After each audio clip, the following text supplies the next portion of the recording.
Hey friends, happy Monday.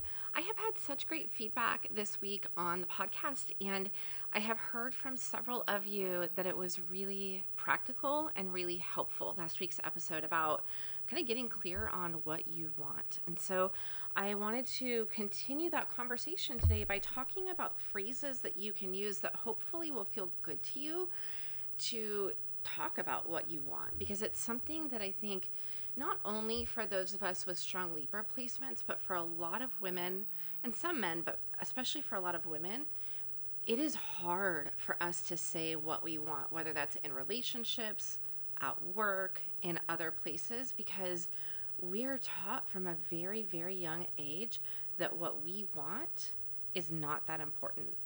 I had conversations with, I want to say, at least 5 people this week, just varying conversations, and all of them are people who at one time or another have been in an abusive relationship. And for some of them, that was during childhood. For others, it was during adulthood. And I myself have been in an abusive relationship as well. And all of the women who I talked with this week are incredibly successful, very strong women. What they would say, or what they have said to me, is that at that point in their life, they did not know how to stand up for themselves. They did not know how to speak up for what they wanted, how to name that, how to hold boundaries. And often we are afraid to do so. We're afraid to hold boundaries. We are afraid to say what we want because we think that if we do, we're going to be punished for that. We think that if we say what we want in a romantic relationship, that could jeopardize the romantic relationship.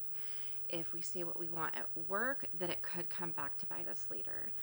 And so I want to give you some phrases that I hope will help you be able to say what you want in any situation. I hope that this will be helpful for you, as you do the practice that we talked about last week of checking in. What is it that you really want in this moment? And then being able to say to those around you what it is that you want. So a couple of different ones. One of my favorite phrases, and this is one that I learned shortly after I got divorced. I was struggling in learning, how to communicate. I had an attorney who was taking advantage of me in huge ways. And I was talking with my therapist at the time, and she said, I want you to start using the phrase, that doesn't work for me. When something doesn't work for you, just say it. That doesn't work for me. Eventually, I got to the point where I could say, that doesn't work for me. Here's what does. But even being able to say, that doesn't work for me, at that point in my life, I can remember calling my attorney's office, because at the time, going through divorce, I was really getting taken advantage of by my attorney. She was charging me for things that weren't getting done. And I remember calling and saying, look, I need to finalize my divorce, but I don't have any of my retainer. I don't have enough of my retainer left because it has been spent on work that was never done. And initially, they wanted me to continue paying. And I remember saying to them, that doesn't work for me. And my whole body was like shaking when I said this, because I was so not used to speaking up or standing up for myself. But I remember saying that. And then I remember saying, I need you to find a solution that does not involve me paying more money. And I remember getting off the phone, and I was close to tears at that point. My adrenaline was rushing, my body was trembling, but I felt so empowered because for once, after over a decade of not speaking up for myself, I spoke up for myself. And I did end up getting the resolution that I needed from the attorney without having to spend more money. But it was so challenging to do that. And sometimes that is the level of fear that we are facing when we are learning how to stand up for ourselves. And so if that's the case, if it really feels that scary for you, one, I want you to know you're not alone in that. That is, for those of us who are not used to being able to stand up for ourselves, our nervous systems are kicking into gear going, be safe. This doesn't feel safe. But when you start practicing that doesn't work for me. it becomes so powerful to be able to say that to other people. And you can eventually get to what does work for you. And if you're ready for that, then that is the next part of it. Hey, that doesn't work for me. What I can do is this.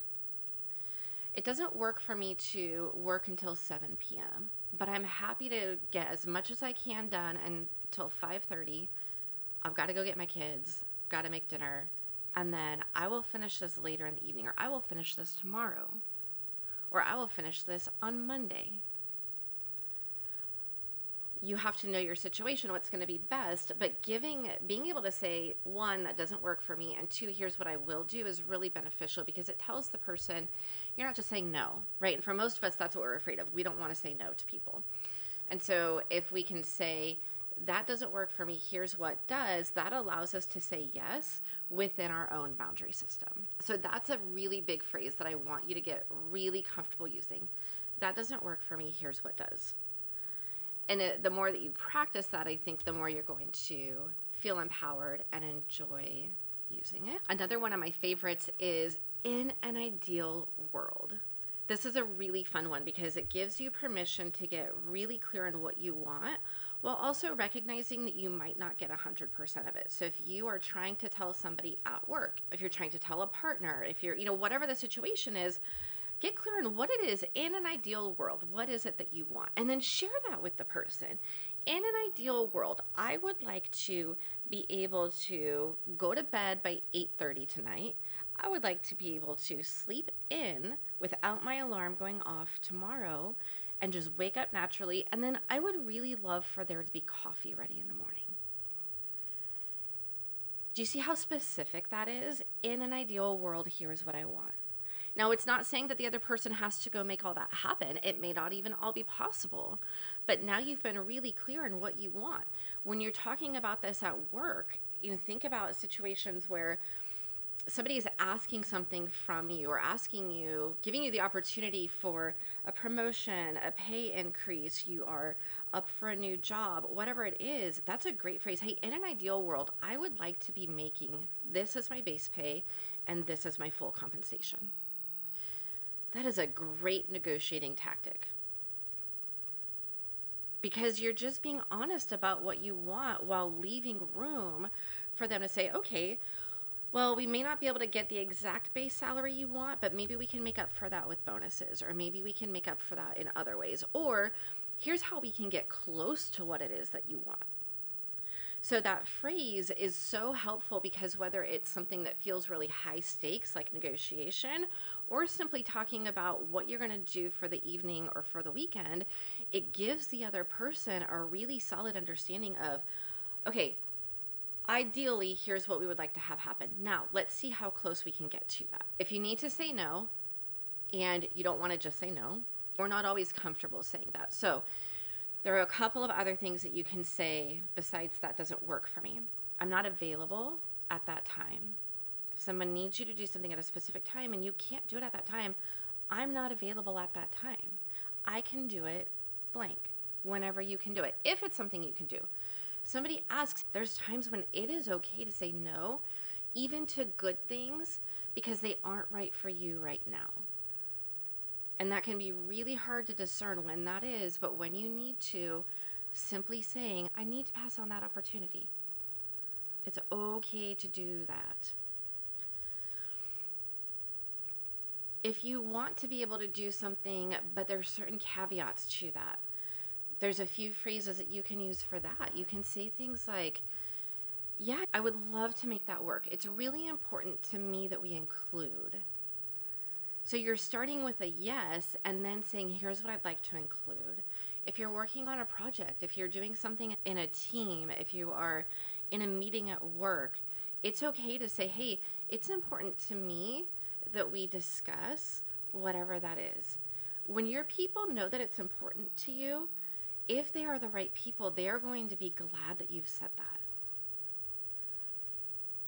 And again, we're talking about saying things in places that are safe to do so. If you find that it's not safe, if it's truly not safe, not that you're afraid, not that you are still learning and practicing these skills, but if it's truly unsafe, that is a different story. But when you are safe to try these things, I want you to try some of these. If someone's asking something from you and you can't do 100% of it, you can say, I know we need to complete this project. I understand the deadline. I understand the scope of the work. Here's what I can realistically commit to. And then lay it out for them. It's okay to talk about what is realistic and what is not. Here is what I can realistically commit to. Another one, my preference is. Ooh, my Libra babies, this one is hard and I know it. But I want you to try this one. Sometime this week, I want you to tell somebody what your preference is.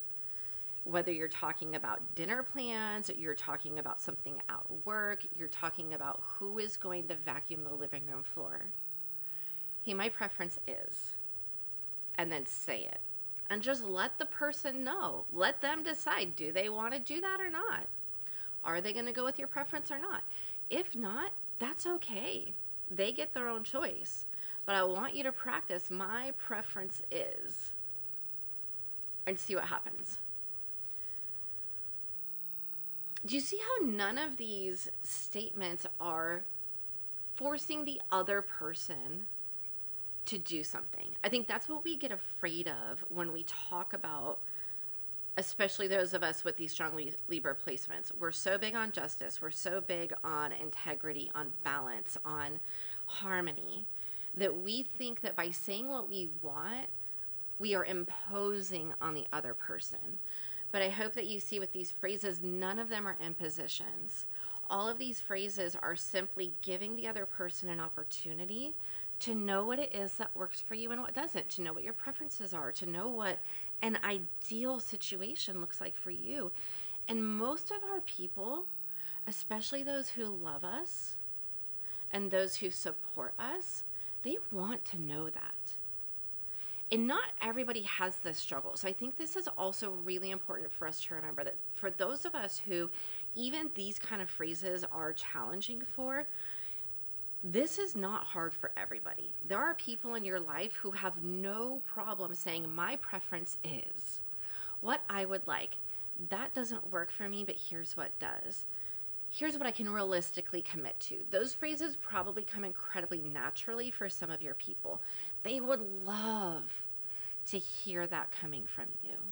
And if they don't, if you are with people who do not want to know your preferences, who do not honor your preferences, that is an entirely other issue about them.